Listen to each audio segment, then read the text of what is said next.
మీ business ను develop చేసుకోవాలి అనుకుంటున్నారా? మీ పరపతిని పెంచుకోవాలి అనుకుంటున్నారా? అయితే ఓకే టీవీ ద్వారా L band, Aston band ad, scrolling ad, ad with voice overs, logo bug, video ads ద్వారా మీ యాడ్స్ ను పబ్లిష్ చేసుకోండి. సంప్రదించవలసిన ఫోన్ నెంబర్ 8520917933. మన బాప ఏదో మాట్లాడుతా ఉన్నాడు చూద్దాం. తొండి చేసేటోళ్ళే ఒట్లు పెట్టుకుంటారా? ఓకే, తొండి చేసేటోళ్ళే ఒట్లు పెట్టుకుంటారు. రుణమాఫీపై ఏ ఊరికి పోతే ఆ దేవుడిపై రేవంత్ ఒట్లు పెట్టుకోవడం ఏమిటి? పని చేసేటోళ్ళు ఎవరైనా ఒట్లు పెడతారా? 1,32,000 మందికి మేము దళిత బంధు అట్లాగే నిధులు జమ చేస్తే ఈ సర్కార్ లాక్కుంది. సింగరేణి సంస్థను ఊడగొడతారు, జాగ్రత్త. నా బస్సు యాత్రతో ప్రత్యర్థి నేతల్లో వణుకు, అందుకే కుమ్మక్కై నిలువరించేందుకు కుట్ర. కేంద్రంలో వచ్చేది సంకీర్ణ ప్రభుత్వమే కేసీఆర్. గోదావరి కనిలో బీఆర్ఎస్ అధినేత రోడ్ షో. నిన్న ఇదే విషయం గురించి మాట్లాడినప్పుడు ఈ పెద్ద రఘునందన్ రావు ఇంటర్వ్యూ చేసిన, ఇంకొద్ది సేపట్లో అది రిలీజ్ అవుతుంది.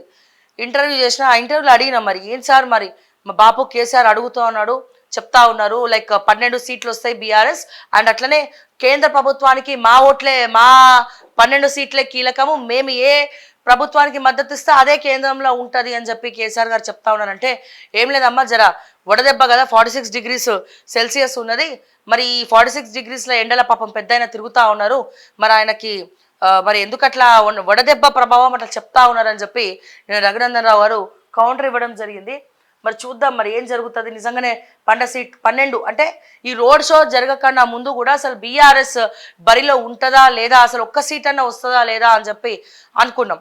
కానీ నో డౌట్ ఈ రోడ్ షో తర్వాత అట్లీస్ట్ ఒక 2-3 సీట్లన్నా, మరి కేసీఆర్ గారు చెప్పినట్టు 12 సీట్లు రాకపోవచ్చు, ఓకే, కానీ ఈ రోడ్ షో తర్వాత కేసీఆర్ ఫేస్ చూసి, మళ్ళీ బీఆర్ఎస్ పార్టీ ఫేస్ చూసి కాదు, ఈ కేటీఆర్ ఫేస్ చూసి కాదు, ఎవరి ఫేసులు చూసి కాదు, కేవలం పెద్ద ఆయన ఫేస్ చూసి, మరి అక్కడ మీరు చూస్తున్న రోడ్ షోకి పోతే చాలా మంది వస్తూ ఉన్నారు.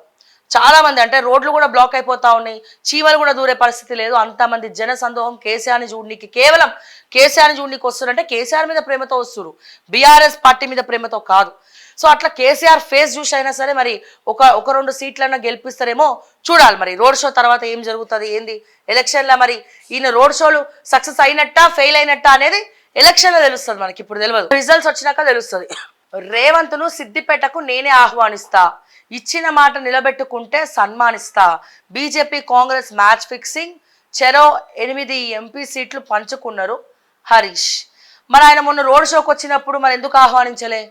సిద్దిపేటలోనే మీ గ్రౌండ్లోనే, సిద్దిపేటలోనే, మీ లోకల్లోనే మరి రేవంత్ రెడ్డి వచ్చి మైక్ పట్టుకొని రోడ్ షోలో మాట్లాడుతూ ఉంటే మరి హరీష్ రావు మరి అప్పుడే ఆల్రెడీ వచ్చింది కదా, ఇక స్పెషల్గా మీరు ఆహ్వానించేది ఏముంది?